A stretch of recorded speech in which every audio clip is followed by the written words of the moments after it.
Welcome back नाजरीन। Programme में आज हम बात कर रहे हैं डेयरी फार्मिंग के हवाले से कि किस तरह से डेयरी फार्मिंग का जो बिज़नेस है उसको बेहतर बनाया जा सकता है, क्या ऐसे इकदाम हैं जिनको आप ख्याल रख सकते हैं। और उसके साथ साथ हम बात करेंगे फैटनिंग के हवाले से कि जो गोश्त के लिए जानवर पाले जाते हैं उनको किस तरह से पाला जा सकता है, कौन से इकसाम है जिनके जानवर आप पाल सकते हैं। प्रोग्राम में हमारे पास आज बहुत ही मोअज़्ज़ज़ मेहमान शरीक हैं। आपने अपनी पूरी ज़िंदगी जो लाइफ स्टॉक और इसके ऊपर रिसर्च में गुजार दी, आइए उनसे दोबारा गुफ्तगू का आगाज़ करते हैं। डॉक्टर साहब, ब्रेक पे जाने से पहले हमने डेयरी फार्मिंग के हवाले से बात की। डेयरी फार्मिंग के साथ साथ जहाँ पे डेयरी फार्मिंग से दूध की ज़रूरियात पूरी होती हैं, गोश्त की भी एक बड़ी इंपॉर्टेंट नीड है। अगर हम बात करें तो वो भी पाकिस्तान ना सिर्फ ये कि अपने मुल्क में, चूँकि 20 करोड़ आबादी का मुल्क है और गोश्त बड़ा इंपॉर्टेंट प्रोटीन का एक ज़रिया है, तो उसके साथ साथ एक एक्सपोर्ट भी किया जाता है। तो इसमें बताइएगा कि अगर हम इसको फैटनिंग के लिए या गोश्त के जानवर पालना चाहते हैं, उसके लिए फार्मिंग करना चाहते हैं, तो उसमें कौन सी इकसाम के जानवर रखे जा सकते हैं? मुझे ये बहुत अच्छा क्वेश्चन है आपका, क्योंकि जिस इलाके में आप रह रहे हैं, मैं ये रिकमेंड करता हूँ कि आप जिस इलाके में रह रहे हैं उस इलाके की लोकल ब्रीड को फैटनिंग के लिए इस्तेमाल किया जाए। ठीक, ताकि वो अगर आप बाहर से जानवर लाते हैं तो आपके आपके फार्म पे आके उसको क्लाइमेटाइज होने में 1 से 1.5 माह लगेगा। अगर आप अपना उसी एरिया से ले रहे हैं तो वो आप जानवर आपके लिए बेहतर होगा, सूटेबल होगा। और सबसे पहले वो, फिर दोबारा यही बात मैं करूँगा, सबसे जब फार्मर से आप लेकर आएंगे तो सबसे पहले उसकी डिवर्मिंग करवानी है, ताकि उसके पेट के कीड़े, क्योंकि मुख्तलिफ इलाकों से, कोई ओपन ग्रेजिंग से आ रहा है, मुख्तलिफ इलाकों से जानवर यहाँ पे आ रहा है, तो सबसे पहले उसकी डिवर्मिंग करवाएँ। डिवर्मिंग करवाएंगे तो उसके बाद फिर आप उसकी वैक्सीन जो है उसकी अपने प्रोसीडिंग शुरू करनी है। पहले उसकी वैक्सीन गलगोटरी करवाएं, फिर उसकी मुँह खुर की वैक्सीन 15 दिन के बाद करवा दें, ताकि आपके पास जानवर जो 2 से 3 माह या 4 माह आपने उसको रेयर करना है, उसकी फीडिंग करवानी है, उसको मोटा करना है, उसको फरबा करना है, तो उसके लिए आपको वो सही वेट जो है ना वो गेन कर सके, ताकि आपका बिज़नेस जो है प्रॉफिट की तरफ जाए। तो इसमें फार्मिंग करने के लिए आपको 1 से 1.5 साल का बछड़े बछड़ियाँ, क्योंकि हमारे पाकिस्तान में ज़्यादातर लोग गाय का गोश्त पसंद करते हैं, तो 1 से 1.5 साल की बछड़ी अगर आप ख़रीदेंगे तो उसका वेट गेन ज़्यादा होता है। और क्योंकि वो ग्रोइंग एज होती है, टूवर्ड्स द एडल्ट एज जवानी की तरफ जा रहे होते हैं, तो वो वेट अच्छा गेन करते हैं। तो उनको आप इसी एज में परचेज़ करें और उसकी आप फार्मिंग करें, ठीक, ताकि बिजनेस आपका जो है ना वो प्रॉफिटेबल। सो आपका ये कहना है कि जहाँ पे आप उनकी डिवॉर्मिंग करवाएं, वैक्सीनेशन करवाएं, लाते ही लोकल स्पीशी का इंतखाब करना चाहिए। अगर आप लोकल स्पीशी का इंतखाब करेंगे, क्योंकि आप ये बहुत लंबे अरसे के लिए अपने पास जानवर रखते नहीं हैं, अगर आपके 4 माह 6 माह ये जानवर ने रहना है, तो ये नहीं हो कि 1.5 से 2 माह वो क्लाइमेटाइज होने में लगा दे। सो चारे को समझने में, क्लाइमेटाइज होने में उसकी वजह से बहुत नुकसान हो जाएगा, जानवर शायद वेट गेन नहीं कर पाएगा। अच्छा, प्रॉफिटेबिलिटी के हिसाब से बात की जाए या हम ये इसकी वायबिलिटी बिजनेस की देखें, तो उस हवाले से बताइए कि ये कितना बेनिफिशियल हो सकता है, कि आखिर वो 6 माह में कितना वेट गेन कर जाता है, और ये कैसे मुमकिन होता है कि आप उसको लेके आते हैं, डिफरेंट जगहों से लेके आते हैं, सो कितना वेट गेन कर सकता है? देखें मुझसे, इसमें आपको बहुत सारी चीज़ें हैं। सबसे पहले तो उसकी रहायश का बेहतर इंतज़ाम हो, उसके लिए 24 आवर आप जो है चारा उसकी मेंजर्स में, खुरलियों में भरा होना चाहिए। 24 आवर उसके लिए पीने का ताज़ा पानी जो है वो होना चाहिए, मौजूद होना चाहिए, ताकि वो बेहतर से बेहतर खुराक खाए और अच्छा पानी अपनी फीड इनटेक करके अच्छा वज़न जो है बेहतर वज़न गेन करे। और उसके लिए मैं उसको ग्रेजिंग के लिए रिकमेंड नहीं करूँगा, उसको बांध के फीडिंग कराएं, उसको ओपन अपने लोफिंग एरिया में या अपनी शेड में उसको खुला छोड़ दें, ताकि जानवर मुख्तलिफ जगह से अपनी जहाँ उसके खुरलियाँ बनी हुई हैं चारे की और पानी की, वो अपनी मर्ज़ी से उठे बैठे और पानी पिए। और उसकी जो है ना वो 3 से 4 माह तक आप उसको अगर रखेंगे तो ये 500 ग्राम से लेके 700 ग्राम तक डेली वेट ये जानवर कर सकता है। 500 ग्राम से लेके 700 ग्राम तक वजन डेली वेट गेन किया जा सकता है। तो इसका मतलब है कि अगर आप इसको रखते हैं 4 महीने के लिए रखते हैं, तो 50 से 60 केजी अप्रॉक्सीमेटली या शायद 80 केजी तक भी ये वेट गेन कर सकता है। एंटरप्रेन्योर्स के हवाले से बताइए, चूँकि हम एक बहुत बड़ा मुल्क है, 20 करोड़ आबादी का मुल्क है, और बहुत ज़्यादा दबाव जॉब्स पे, हर बंदा देखता है, गवर्नमेंट की तरफ देखता है कि जॉब्स क्रिएट हों, प्राइवेट सेक्टर में जॉब्स क्रिएट हो और हम जॉब करें। हम लोग एंटरप्रेन्योरियल उस तरह से नहीं है, हम एंटरप्रेन्योरशिप की तरफ नहीं आते हैं, बिजनेस करने की तरफ नहीं आते हैं।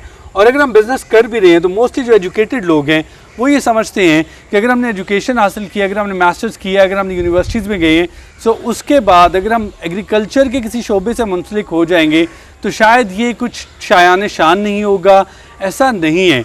अभी जिन बेसिस पे फार्मिंग हो रही है वो टोटली चेंज कॉन्सेप्ट है। हम डॉक्टर साहब से भी इस बारे में पूछेंगे। उसके साथ साथ अगर बात की जाए, इस वक्त इस मुल्क की इकॉनमी को इम्प्रूव करने की बहुत ज़रूरत है, अशद ज़रूरत है। एग्रीकल्चर वो वाहिद शोबा है कि जिसमें आप जब इन्वेस्ट करते हैं तो सेम ईयर आपको जीडीपी में रिफ्लेक्ट हो रहा होता है। जीडीपी आपका बेसिकली इंडिकेटर है कि आप कितना प्रोग्रेस कर रहे हैं, आप कितना बेहतर जा रहे हैं, आपकी इकॉनमी कितना इम्प्रूव कर रही है, आप तरक्की पजीर मुल्क हैं, तरक्की पसंद हैं, कितना आप अपनी इकॉनमी को बूस्ट अप कर रहे हैं।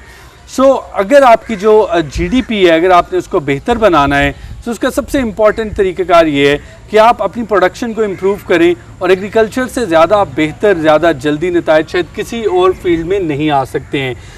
ये बताइएगा कि जो हमारे नौजवान इस वक्त ये प्रोग्राम देख रहे हैं, जिनके पास अब मिडिल लेवल के फंड्स मौजूद होते हैं, अब कुछ ऐसे लोग हैं जिनके पास बहुत ज़्यादा फंड्स मौजूद होते हैं, अगर वो फार्मिंग में आना चाहें तो आप उनको क्या रिकमेंड करते हैं? जी मसलन अब ट्रेंड शुरू हुआ है, काफ़ी लोग जो यंगस्टर है, जो अब अंडर ग्रेजुएट हैं, ग्रेजुएशन कर रहे हैं, जो फारग हो चुके हैं अपनी तालीम से, वो यंगस्टर अभी हमारे पास आ रहे हैं कि जी हमें अभी फॉर्म बनाना है, फैटनिंग का फॉर्म बनाना है, हमें इसका सही तरीके तक बताएं कि कहाँ से जानवर परचेज़ करें और हमें क्या इसमें प्रॉफिट होगा। ये गवर्नमेंट भी उसमें कुछ अभी माशाल्लाह इंटरेस्ट ले रही है। तो उम्मीद है अब जानवर जो जब यंगस्टर इस बिज़नेस में आएंगे तो इंशाल्लाह ये बिज़नेस हमारा बूस्ट करेगा। और ये मैं समझता हूँ कि फारिग बैठने से, कि एक नौकरी की तलाश में बैठने से, तो सबसे बेहतरीन बिज़नेस ये है कि वो 10-15 से अपना ये बिज़नेस स्टार्ट करें और उसको एक साइकिल में ले आएँ। अगर आपने 15 जानवर परचेज किए हैं, 2 जानवर पे या 3 जानवर पे उनको 3-4 हज़ार प्रॉफिट मिल रहा है। ये थोड़ा सा इसको आप एक्सप्लेन करें, प्रॉपर्ली एक्सप्लेन करें कि जो यंगस्टर्स इस वक्त प्रोग्राम देख रहे हैं, जो एंटरप्रेन्योर बनना चाहते हैं, जो बिज़नेस करना चाहते हैं, थोड़ी देर के लिए छोड़ दीजिए इन चीज़ों को कि इस बिज़नेस में ग्लैमर कितना है और ग्लैमर कितना नहीं है। ये आपके मुल्क की ज़रूरत है, बाइज़्ज़त रोज़गार होगा और उससे भी बढ़ के एक सस्टेनेबल बिज़नेस होगा जहाँ पे आपको प्रॉफिट जनरेट हो रहे होंगे। ये ऐसा बिज़नेस नहीं होगा कि आपको 2 महीने सीजनल नहीं होगा कि अभी प्रॉफिट्स आ रहे हैं और अभी नहीं आ रहे हैं। बिज़नेस को अप्रोच करते हुए, बिज़नेस को प्लान करते हुए सबसे इंपॉर्टेंट चीज़ ये होती है कि आप ग्लैमर को साइड पर रख के सबसे पहले ये देखें कि ऑन पेपर वो कैसा, क्या आपको वो प्रॉफिटेबल नज़र आ रहा है या नहीं आ रहा। मैं चाहूँगा कि थोड़ा सा एक्सप्लेन कीजिए कि जो लोग इसको प्लान करना चाहते हैं या वो किसी भी बिज़नेस को प्लान करें, मे भी हमारे प्रोग्राम के तवस्सुत से वो शायद ये देख सकें कि इसको भी अपने स्कोप में लेके आ सकें कि वाई नॉट फार्मिंग। ठीक है, ये बताइएगा कि किस तरह से इसको प्लान किया जा सकता है। एक बिल्कुल लेमैन जिसके पास कुछ फंड्स अवेलेबल हैं और वो चाहता है कि मैं फार्मिंग करूं, तो आप उसको क्या सोल्यूशन देते हैं? देखिए मसलन सबसे स्टार्ट मैं तो ये उनको रेकमेंड करूँगा, कम स्टॉक से शुरू करें, 10 से 15 स्टॉक से शुरू करें ताकि आपका अखराजात भी कम हो जाएं और साथ साथ आपको कुछ उसके बारे में, फार्मिंग के बारे में अवेयरनेस भी हो जाएगी। जब आप 10 से 15 जानवर रखेंगे, उसकी फीडिंग का आपको अंदाज़ा होगा भी किस तरह इसको फीडिंग करनी है, किस तरह इसको हमने डिजीज़ इसका कंट्रोल करना है, कैसे हमने इसकी सेल करनी है और किस तरह हमने इसकी परचेज़ करनी है। तो इतने से अगर स्टार्ट करेंगे तो उसमें नुकसान के चांसेस बहुत कम हैं। तो इसमें 15 से स्टार्ट करेंगे, उसको आप ऐसा ना करें कि उसको अराउंड ईयर हमें रखेंगे या हम 6 माह रखेंगे। आपने 2 माह रखे हैं, अच्छा प्रॉफिट 2 में मिल रहा है, 4 में मिल रहा है, उसको फौरी सेल कर लें, 4 बेच के आप कुछ जानवर और ले आएँ। इसी तरह आप साइकिल करते रहेंगे। जब आप एनुअली अपनी इनकम निकालेंगे तो इंशाल्लाह वो आपका एक हैंडसम अमाउंट आपको प्रॉफिट मिलेगा। तो मेरा इनके लिए, यंगस्टर के लिए है कि इस बिज़नेस की तरफ आएँ और इस पर थोड़ी सी तवज्जो देने की ज़रूरत है। तो ये इंशाल्लाह आपके लिए एक कामयाबी का एक ना सिर्फ ये कि उनके लिए कामयाबी का बायस बनेगा, बल्कि आप देख सकते हैं कि कितने लोगों का रोज़गार इसकी वजह से होता है। जो लोग उनको ग्रेजिंग करवा रहे होंगे, जो लोग उनके लिए चारे का इंतज़ाम करेंगे, जो लोग उनको बेसिकली जहाँ से आप परचेज़ करके लेके आएंगे, रिमोट एरियाज़ में आपके पैसे जा रहे होंगे, तो ये एक साइकिल, इकोनॉमिक साइकिल बेसिकली बन रहा होगा। और इस वक्त पाकिस्तानी अगर गोश्त की बात की जाए, ज़राअत की बात की जाए, फ्रूट्स की बात की जाए, वेजिटेबल्स की बात की जाए, तो पूरी दुनिया में इसकी बहुत डिमांड है। इस पर हम मज़ीद प्रोग्राम भी करेंगे, इस पर मज़ीद डिस्कशन भी करेंगे कि एंटरप्रेन्योर्स के लिए बेसिकली एग्रीकल्चर में क्या सोल्यूशन हो सकते हैं। आज के प्रोग्राम में हमारा वक्त ख़त्म हो रहा है। डॉक्टर साहब, थैंक यू वेरी मच, आपने हमें टाइम दिया। इंशाअल्लाह ताला नेक्स्ट प्रोग्राम में किसी नए मौजू के साथ फिर मुलाकात होगी। नाज़रीन, आपने आज का प्रोग्राम देखा। प्रोग्राम में हमने बात की कि किस तरह से आप जो डेयरी फार्मिंग कर सकते हैं या उसके साथ साथ अगर आप गोश्तली जानवर पाल सकते हैं तो किस तरह से आप उसकी फार्मिंग कर सकते हैं। इसमें जो सबसे इम्पॉर्टेंट चीज़ है वो ये है कि हमारे जो यंगस्टर्स हैं, जो नौजवान हैं, वो बेसिकली जब बिज़नेस को प्लान करते हैं तो एग्रीकल्चर के किसी भी एस्पेक्ट को, मेड भी लाइफ स्टॉक, फिशरी, आपकी जो पोल्ट्री है, उसके साथ साथ अगर आप बेसिकली लैंड्स की फार्मिंग पे जाते हैं, प्रॉपर एग्रीकल्चर में जाते हैं, किसी भी फील्ड को लें लेकिन एग्रीकल्चर में इन्वेस्ट करें। अगर आप इस प्रोग्राम के हवाले से कोई सजेशन देना चाहते हैं, रिकमेंडेशन देना चाहते हैं या हमारे साइंटिस्ट से कुछ भी जानना चाहते हैं, ज़राअत के मुतालिक कोई भी सवाल करना चाहते हैं, कॉल कर सकते हैं। अगले प्रोग्राम तक अपने होस्ट मोहसिन कमर को इजाज़त दीजिए। अल्लाह हाफ़िज़।